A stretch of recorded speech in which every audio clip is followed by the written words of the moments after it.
welcome all of you to my channel of YouTube Spoken English Make It Easy.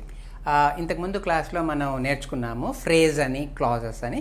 So phrase it's a group of words అని మీకు చెప్పాను. చాలా important phrases మనకి ఇంగ్లీష్లో ఉన్నాయి, వాటిని మనం రెగ్యులర్గా డైలీ లైఫ్లో వాడచ్చని మనం నేర్చుకున్నాము. ఓకేనా? తర్వాత క్లాజ్ అని కూడా చెప్పాను. సో క్లాజ్ అంటే ఏంటంటే, సో దీంట్లో సబ్జెక్టు, వెర్బ్ ప్లస్ ఆబ్జెక్టు ఈ మూడు కంపల్సరీగా ఉంటాయి. అది ఫుల్ ఫ్లెడ్జ్డ్ సెంటెన్సే అవుతుంది. అది మనకి ఫుల్ ఫ్లెడ్జ్డ్గా ఒక మీనింగ్ అనేటువంటిది, ఒక మెసేజ్ అనేటువంటిది మనకి ఇస్తుంది. ఇది కూడా మనం తెలుసుకున్నాము. సో ఒక్క పాయింట్ దీన్ని ఇంకా ఫర్దర్గా నేను ఎక్స్పాండ్ చేయాలనుకుంటున్నాను. అదేంటంటే, ఒక సెంటెన్స్లో ఒక్కదానికన్నా ఎక్కువ క్లాజెస్ ఉండడానికి అవకాశం ఉంది. ఇదే మనము ఆబ్జెక్ట్స్లో కూడా నేర్చుకున్నాం. సో నేనేం చెప్పాను, సెంటెన్స్లో ఒక సింగిల్ ఆబ్జెక్ట్ కాకుండా కొన్నిసార్లు రెండు ఆబ్జెక్ట్స్ ఉంటాయి. ఒకటేమో డైరెక్ట్ ఆబ్జెక్ట్ అన్నాం, ఇంకోటేమో ఇండైరెక్ట్ ఆబ్జెక్ట్ అన్నాం. అదే మాదిరిగా ఇక్కడ కూడా ఒక సెంటెన్స్ తీసుకుంటే, జనరల్గా ఇలాంటి సెంటెన్సెస్ అన్నీ కూడా కాంప్లెక్స్ సెంటెన్సెస్ అని అనాలి మనము. కాంప్లెక్స్ సెంటెన్స్లో రెండు క్లాజ్ ఉండడానికి పాసిబిలిటీ ఉంది. ఓకే, సో ఒక క్లాజ్ని మనం ఏమంటామంటే ఇండిపెండెంట్ క్లాజ్గా ఉంటుంది. ఇంకొక క్లాజ్ ఎలా ఉంటుంది? డిపెండెంట్ క్లాజ్గా ఉంటుంది. ఇది మీకు అర్థమైపోయింది. ఇండిపెండెంట్ అంటే స్వతంత్రం, అది స్వతంత్రంగా మనగలదు. అంటే ఇంకా డిపెండెంట్ క్లాస్ దానికి యాడ్ చేయకపోయినా కూడా అది ఫుల్ ఫ్లెడ్జ్డ్ సెంటెన్స్. దాంట్లో సబ్జెక్ట్ ఉంటుంది, వెర్బ్ ఉంటుంది, ఆబ్జెక్ట్ కూడా ఉంటుంది. వేరాజ్ డిపెండెంట్ క్లాస్ తీసుకున్నారనుకోండి, అది ఇండిపెండెంట్ సెంటెన్స్గా ఉండలేదు. సో దానికి ఇంకొంచెం అడిషనల్ ఇన్ఫర్మేషన్ కావాలన్నమాట. ఎందుకంటే దాన్ని మనం హిందీలో ఏమంటే అధూరా అంటాం కదా, అంటే ఇన్కంప్లీట్. సో ఇన్ఫర్మేషన్ ఈజ్ ఇన్కంప్లీట్గా ఉంటుంది. సో దానివల్ల కొంత ఇన్ఫర్మేషన్ మనం ఇచ్చామంటేనే మనకి మీనింగ్ కంప్లీట్ అవుతుంది. అలాంటి వాటిని మనం డిపెండెంట్ క్లాజ్ అని అంటాం. సో ప్రతిదానికి కూడా ఎగ్జాంపుల్ ఇవ్వాలి కదా, ఇస్తేనే మనకి కాన్సెప్ట్ క్లియర్గా అర్థమవుతుంది. కాబట్టి ఇక్కడ ఎగ్జాంపుల్ ఇచ్చాను. I will go to a movie. Okay, so అది ఏంటంటే independent clause. I will go to a movie, I is the subject. So go అని ఉంది ఇక్కడ main verb. So to a movie, so movie అనేటువంటిది object అవుతుంది go అనే వెర్బ్కి. ఓకేనా? సో ఇక్కడికి వచ్చారంటే డిపెండెంట్ క్లాజ్కి if it stops raining. Okay, అంటే వర్షం పడడం తగ్గిపోతే నేను ఒక మూవీకి వెళ్తాను అని దీని అర్థం. సో నేను మూవీకి ఎప్పుడు వెళ్తాను, ఒక కండిషన్ ఉందన్నమాట ఇక్కడ. వర్షం పడడం తగ్గితేనే నేను మూవీకి వెళ్తామని అనుకుంటున్నాను. సో నేను మూవీకి వెళ్ళగలను, వెళ్తాను. విల్ అంటే ఫ్యూచర్ టెన్సే కాబట్టి I will go to a movie if it stops raining. So వర్షం పడడం తగ్గిపోతే. So I will go to a movie అనేటువంటిది independent clause, if it stops raining అనేటువంటిది డిపెండెంట్ క్లాజు. సో ఈ డిపెండెంట్ క్లాజు ముందు మనకి subordinate conjunction అని ఒకటి ఉంటుంది. అంటే ఈ రెండింటిని, ఫస్ట్ సెంటెన్స్ని సెకండ్ సెంటెన్స్ని రెండింటిని కలిపేదే ఒక కంజంక్షన్. 8 పార్ట్స్ ఆఫ్ స్పీచ్లో కంజంక్షన్ ఒకటి. అందులో ఇఫ్ అనేటువంటిది సబార్డినేటింగ్ కంజంక్షన్ అవుతుందన్నమాట. సో ఈ సబార్డినేటింగ్ కంజంక్షన్ ఈ రెండు సెంటెన్సెస్ని కలిపింది కాబట్టి ఇది కాంప్లెక్స్ సెంటెన్స్ మనకి అయ్యిందనమాట. ఇంకొన్ని ఎగ్జాంపుల్స్ మనం చూద్దాము. ఇక్కడ చూడండి, ఆల్దో ఇట్ వాజ్ రైనింగ్ అంటే వర్షం పడుతున్నప్పటికీ కూడా, ఆల్దో అంటే అదే కదా అప్పటికీ అని. Although it was raining she decided to go for shopping. ఆమె ఏం డిసైడ్ చేసుకుంది, లేదు ఈరోజు తప్పకుండా ఇంట్లో సామాన్లన్నీ లేవు, గ్రాసరీ అంతా అయిపోయింది, కాబట్టి నేను డెఫినెట్గా షాపింగ్కి వెళ్ళి గ్రాసరీ ఐటమ్స్ తీసుకురావాలి, పర్వాలేదులే వర్షం పడితే పడింది అని అనుకుంది ఆమె. అట్లాగా although it was raining she decided to go for shopping. So దీంట్లో మీరు అబ్జర్వ్ చేశారంటే ఏది డిపెండెంట్ ఏది ఇండిపెండెంట్ అని మీరు ఈజీగా చెప్పచ్చు. She decided to go for shopping, దీనిలో సబ్జెక్ట్ ఉంది, డిసైడెడ్ అనే వెర్బ్ ఉంది, అంటే షాపింగ్ అనేటువంటిది ఆబ్జెక్ట్ కూడా దానికి మనకి ఇక్కడ కనబడుతోంది. ఈ మూడు ఉన్నాయి కాబట్టి ఇది independent. So as it is ఇది స్వతంత్రంగా ఉండగలిగిన సెంటెన్స్ అయింది. మీరు ఇక్కడికి వచ్చారంటే although it was raining meaning complete అయిందా? లేదు.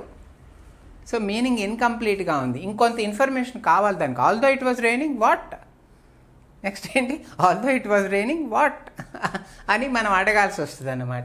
She decided to go for shopping అని మనం కలిపామంటే, ఓహో వర్షము పడుతున్నప్పటికి కూడా ఆమె షాపింగ్కి వెళ్తుందా అని పూర్తి మీనింగ్ మనకి వచ్చింది. ఇక్కడికి వచ్చారనుకోండి, because I forgot my keys, నేను నా కీస్ మర్చిపోవడం వల్ల, బికాజ్ అంటే వాళ్ళ దాని విధంగా అందువల్ల మనకు అర్థమైంది. Because I forgot my keys I had to wait outside of my office. So ఎందుకంటే ఒక కీస్, మా ఆఫీస్ కీస్ నా దగ్గర ఉంటాయి. సో అవి నేను వచ్చేటప్పుడు, ఆఫీస్కి వచ్చేటప్పుడు కొంచెం తొందరగా రావడంలో నా కీస్ మర్చిపోయి వచ్చాను. అంటే ఇంకో సెకండ్ సెట్ కూడా ఉంటుంది వేరే వాళ్ళ దగ్గర, వాళ్ళు వచ్చి ఓపెన్ చేయాలి అనుకోండి, చెప్తున్నా మీకు ఇట్లా అలాంటి సిచ్యువేషన్లో. So because I forgot my office keys I had to wait outside of my office. So I had to wait outside of my office అనేది independent sentence. So this is a independent clause అవుతుంది. ఇక్కడికి వచ్చారనుకోండి, because I forgot my keys what, దాని తర్వాత ఏం కలపలేదనుకోండి, because I forgot my keys what. So I had to wait outside of my office అని మీరు కలిపితే అప్పుడు పూర్తిగా మీకు అర్థం, మెసేజ్ వస్తుందన్నమాట. అది సో ఒక కాంప్లెక్స్ సెంటెన్స్లో మెసేజ్ పూర్తిగా రాకుండా దాని ముందు సబార్డినేటింగ్ కంజంక్షన్ కన్నా ఉంటే అవన్నీ కూడా డిపెండెంట్ క్లాజులు అవుతాయి. అలా కాకుండా ఒక కాంప్లెక్స్ సెంటెన్స్లో ఒక సెంటెన్స్ ఫుల్గా ఉండి యాజ్ ఇట్ ఈస్గా అది సెంటెన్స్గా నిలబడగలిగితే, ఫుల్ మీనింగ్ ఇస్తుంటే వాటిని మనం ఇండిపెండెంట్ క్లాజ్ అని అనాలి. సో తెలిసిందా, ఇది డిపెండెంట్ క్లాజ్కి ఇండిపెండెంట్ క్లాజ్కి ఉన్నటువంటి సంబంధం. సో డిపెండెంట్ క్లాజ్ ఎలా ఉంటుంది, ఇండిపెండెంట్ క్లాజ్ ఎలా ఉంటుంది అని మీకు తెలుస్తుంది. చిన్న క్లూ ఏంటంటే, సో డిపెండెంట్ క్లాజ్ ముందు సో సబార్డినేటింగ్ కంజంక్షన్ కంపల్సరీగా ఉంది. ఇఫ్ ఇక్కడ సబార్డినేటింగ్ కంజంక్షన్, ఇక్కడ although it is a subordinating conjunction, because it is also a subordinating conjunction. ఈ మూడిట్లో కూడా సబార్డినేటింగ్ కంజంక్షన్ ఉంటుంది. అలాంటి సెంటెన్సెస్ ఏమో డిపెండెంట్, అలాంటి సబార్డినేటింగ్ కంజంక్షన్ ఏమి లేకుండా ఇండిపెండెంట్గా ఉండగలిగే సెంటెన్సెస్ని వాటిని మనం మెయిన్ క్లాజ్ అని అనాలన్నమాట. అర్థమైందా? సో దీంతో మనకి ఫ్రేజ్ కంప్లీట్ చేసుకున్నాము. సో అట్లాగే క్లాజ్ కూడా కంప్లీట్ చేసాము. క్లాజ్లో ఇంకొంచెం డెప్త్కి వెళ్ళి దీన్ని మనం ఈ వీడియో చేయడం జరిగింది. Okay, so let us go to the next one, that is a noun. మీరు నన్ను అడగచ్చు అనమాట, సార్ నౌన్ గురించి మీరేం చెప్తారు, నౌన్ గురించి మనకు తెలిసిందే కదా, అదేముంది ఉత్త పేరే కదా అని అనుకుంటారు. అంత సులభమేం కాదు. సో కాబట్టి మనం ఫండమెంటల్స్లో ప్రతి విషయాన్ని కూడా ఇన్డెప్త్గా తెలుసుకోవాలన్నమాట. సో మీకు నౌన్స్లో ఎన్ని రకాలు ఉన్నాయో తెలుసా? ఓకే, కలెక్టివ్ నౌన్ అంటే ఏంటి, మెటీరియల్ నౌన్ అంటే ఏంటి తెలుసా? తర్వాత నౌన్ అండ్ నంబర్ అంటే తెలుసా? నౌన్ అండ్ జెండర్ అంటే తెలుసా? నౌన్ అండ్ కేస్ అంటే తెలుసా? తెలిస్తే చెప్పండి. ఇవన్నిటి గురించి మనం తప్పనిసరిగా తెలుసుకోవాలి. సో తర్వాత వీడియోలో చూద్దాం మనం. Thank you. Yes students, so I told you in the previous class, so will study noun. So you might ask, so what is noun sir? We know very well noun. No, we have to know all the details about this noun because these things are highly useful in our spoken English. Okay, so I will tell you so where they are useful and how they are useful. Okay, ఇప్పుడు చూడండి, ఇక్కడ noun అంటే మీ అందరికీ తెలుసు, కామన్గా దీన్ని మనం మీ thumbnail లో కూడా నేను రాశాను, నామవాచకము అంటాం. తెలుగులో కూడా ఉంది కదా, ఇది నామవాచకాన్నే మనం నౌన్ అని అంటాం.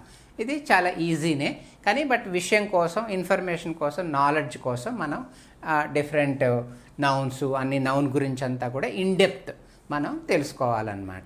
ఓకేనా? చూడండి ఇక్కడ. So noun it is the name of a person, place or thing. PPT మీరు ఈజీగా గుర్తుపెట్టుకోవాలనుకుంటే PPT, it is the name of a person, place or thing. ఒక వ్యక్తి యొక్క కానీ, ఒక స్థలం కానీ, ఒక వస్తువు, థింగ్ అంటే మనం తెలుగులో వస్తువు అని అంటే ఒక వస్తువు కానీ పేరుని చెప్పేటువంటిదే దాన్ని మనం నౌన్ అని అంటాం. సో నామవాచకం తెలుగులో, నౌన్ అనేది ఇంగ్లీష్లో. సో కొన్ని ఎగ్జాంపుల్స్ చూద్దాం. పర్సన్, ఒక వ్యక్తి వద్దాం. రామ్ అనే ఆయన ఒక వ్యక్తి.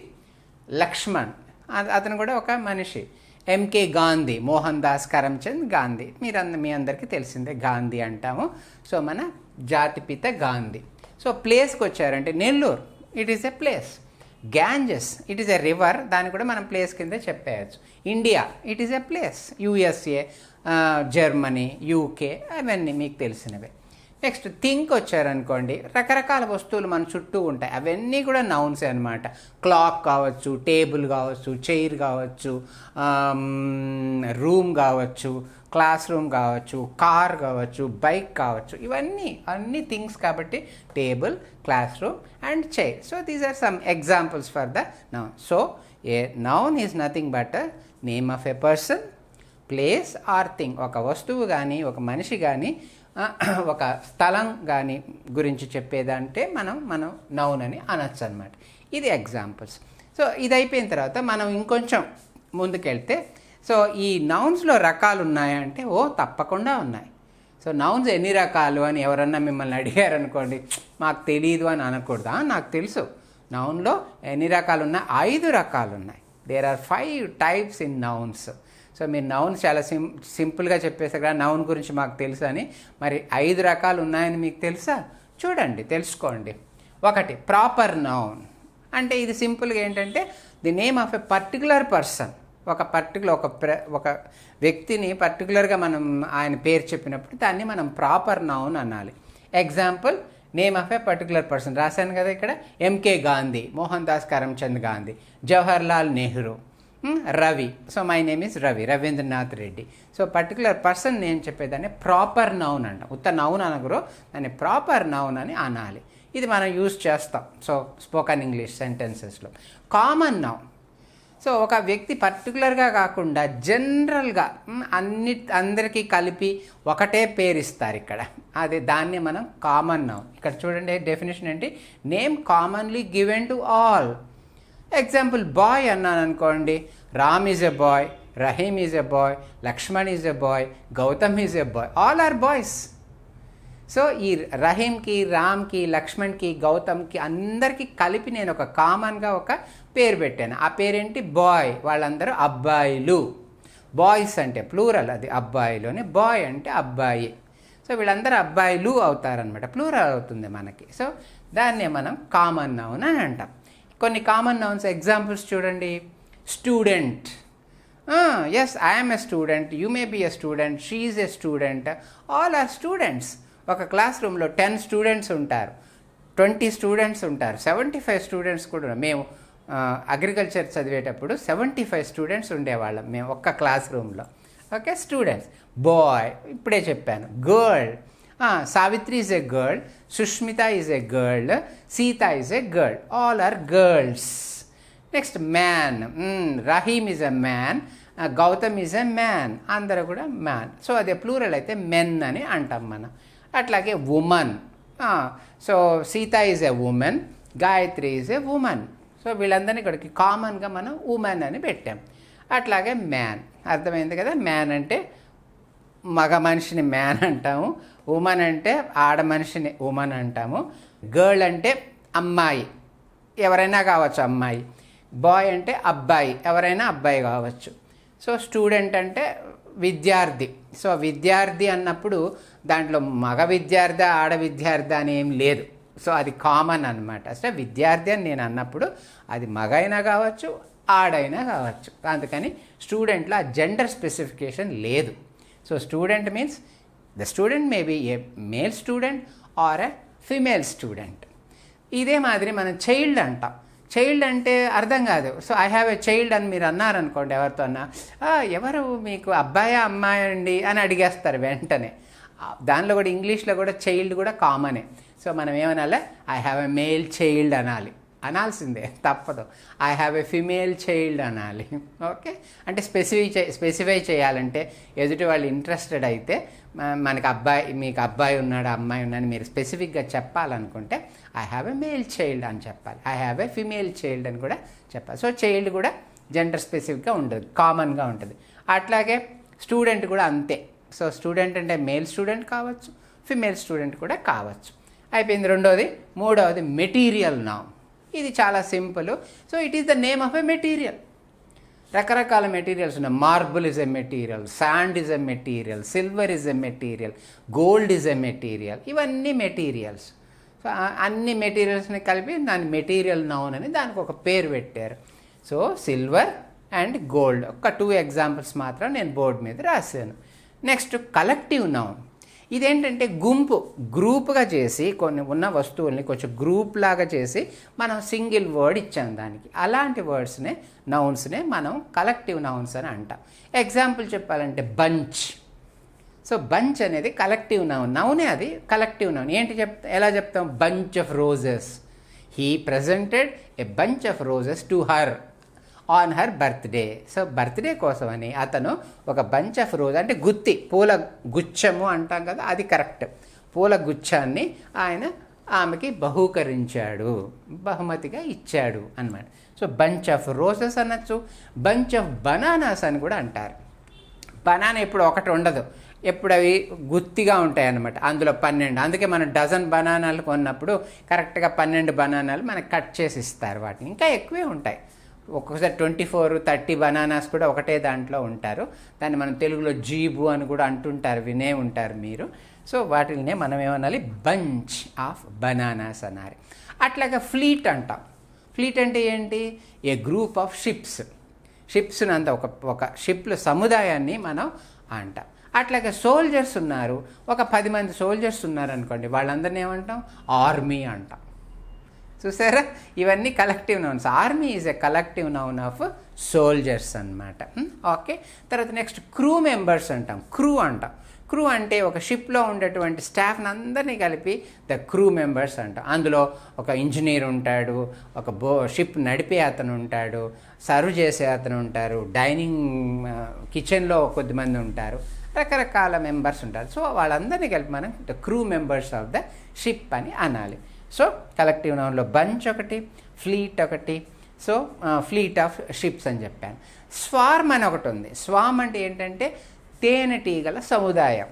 అంటే చాలా ఒక తేనెటీగ ఒకటే ఎప్పుడూ ఉండదు, చాలా గుంపుగా ఉండి అది తేనె చుట్టి పెడతాయి. అక్కడ ఉన్నటువంటి ఆ తేనెటీగలు అన్నింటినీ కలిపి స్వామ్ అంట. అట్లాగే పశువులు ఉంటాయి, అవి క్యాటిల్ కావచ్చు, లేకపోతే బఫెలోస్ కావచ్చు, కౌస్ కావచ్చు, అవన్నీ గుంపుగా ఉన్నాయనుకోండి, హర్డ్ అంటాం. HERD, హర్డ్ ఆఫ్ షీప్ అనొచ్చు, హర్డ్ ఆఫ్ బఫెలోస్ అనొచ్చు, హర్డ్ ఆఫ్ కౌస్ అని కూడా అనొచ్చు. సో వీటిలన్నిటినీ మనం కలెక్టివ్ నౌన్ అని చెప్పాలి. చూసారు కదా ఎన్ని రకాలు ఉన్నాయి. So proper noun, name of a particular person. Common noun, A name commonly given to all, అందరికి ఇచ్చేటువంటి కామన్గా ఉన్న పేరు. నెక్స్ట్ మెటీరియల్ నౌన్, ఒక మెటీరియల్ యొక్క పేరు. కలెక్టివ్ నౌన్, అన్నిటినీ కలిపి కలెక్టివ్గా ఒక పేరు ఇచ్చేస్తాము. ఒకటి వండర్ఫుల్ నౌను ఇంకొకటి మిగిలిపోయింది, 5th category, that is abstract noun. So abstract అంటే తెలుసు కదా. యాబ్స్ట్రాక్ట్ అంటే తెలుగులో చెప్పాలంటే దాన్ని మనం చూడలేము, తాకలేము. దట్ ఈస్ యాబ్స్ట్రాక్ట్ నేచర్ అనమాట. అది ఏదైనా మనం చూడలేకుండా దాన్ని తాకలేకుండా ఉండేటువంటిది ఇట్ ఈస్ యాబ్స్ట్రాక్ట్ థింగ్ అంటారు.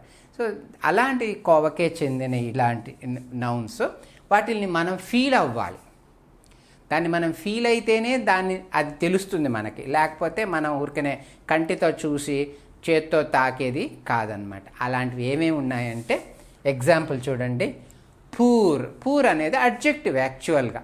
సో దాంట్లోంచి మనకు ఇంకో కొత్త వర్డ్ పుట్టుకొచ్చింది, అదే ఏమంటామంటే పావర్టీ, పేదరికం.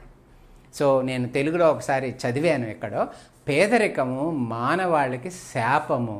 దాన్ని మీరు ఇంగ్లీష్లో చెప్పాలంటే poverty is the curse to the humanity అంటారు. అంటే ఈ మానవ జాతి మొత్తానికి కూడా పేదరికం అనేది ఎవరో శపించినట్టు అని చెప్తారనమాట. సో చాలా కష్టం. సో వాళ్ళు తిండి కోసం వెతుక్కోవాలి, ఈరోజు పని ఉంటేనే తిండి దొరుకుతుంది, తిండి లేకపోతే పస్తులు ఉండాల్సి వస్తుంది, ఒక పూటే తినాల్సి వస్తుంది. చాలా కష్టమైన జీవితం అనమాట పేదరికం అనుభవించడం.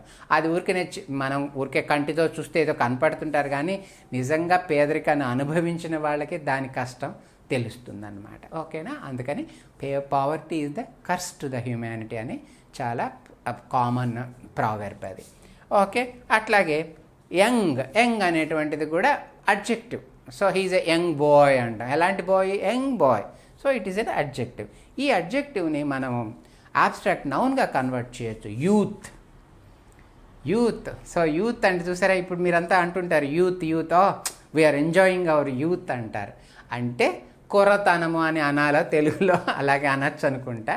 సో కుర్రతనాన్ని ఎంజాయ్ చేస్తున్నారు అంటే మీరు కుర్రవాళ్ళుగా ఉన్నప్పుడు డైజెషన్ బాగుంటుంది, ఏ ఫుడ్ తిన్నా చక్కగా అరుగుతుంది, చక్కగా పరిగెత్తగలుగుతారు, ఎనర్జెటిక్గా ఉండగలుగుతారు, అన్ని పనులు చేయగలుగుతారు. సో మెమరీ చాలా బాగుంటుంది. సో కాబట్టి యవ్వనం అనేటువంటిది ప్రతి ఒక్కరికి కూడా ఒక వరం జీవితంలో. సో నిజంగానే సో అది ఆ వయసు పెరిగే కొద్దీ ఇవన్నీ తగ్గిపోతాయి, డైజెషన్ సరిగా ఉండదు, శరీరంలో కొన్ని భాగాలు నొప్పులు మొదలవుతాయి, ఇలాంటివన్నీ. సో కాబట్టి మనం చెప్పేటప్పుడు he is enjoying his youth అని చాలా బాగా చెప్తాం. Or you can also say I am enjoying my youth అని కూడా మీరు చెప్పచ్చు. ఓకేనా? తర్వాత బాయ్హుడ్, అలాగే చైల్డ్హుడ్. సో తెలుసు కదా, బాయ్హుడ్ అంటే తెలిసిందే. ఆ పిల్లవాడిగా ఉన్నప్పుడు ఎట్లా ఉంటుంది, వాళ్ళు ఎక్కువగా ఆడుకుంటూ ఉంటారు, తిండి మీద ఎక్కువ ధ్యాస పెడతారు. అర్థమైందా? సో మీకు చైల్డ్హుడ్ ఎలా ఉంటుందో అది మీరు అనుభవించే ఉంటారు. అలాగే స్లేవరీ. స్లేవ్ అనేది కూడా అడ్జెక్టివే. హీజ్ ఎ స్లేవ్ బాయ్ అంటారు. స్లేవ్ అనేది అడ్జెక్టివ్ని దాన్ని మనం అబ్స్ట్రాక్ట్ నౌన్గా కన్వర్ట్ చేస్తే దానిలోంచి స్లేవరీ పుడుతుంది, బానిసత్వం. చూసారా, బానిసత్వం అనమాట. అంటే మనం బానిసత్వాన్ని కూడా ఇండియన్స్ అనుభవించారు బ్రిటిష్ వాళ్ళ పాలనలో. అందుకే మనకి మహాత్మా గాంధీ ఇండిపెండెన్స్ ఇచ్చాడు. సో 1947 ఆగస్ట్ 15న అర్ధరాత్రి మనకి ఇండిపెండెన్స్ వచ్చింది. Okay, so now we're enjoying our freedom. అట్లాగే ఇంకొకటి ఉంది wise. He's a wise man. Wise అనేది కూడా అడ్జెక్టివ్.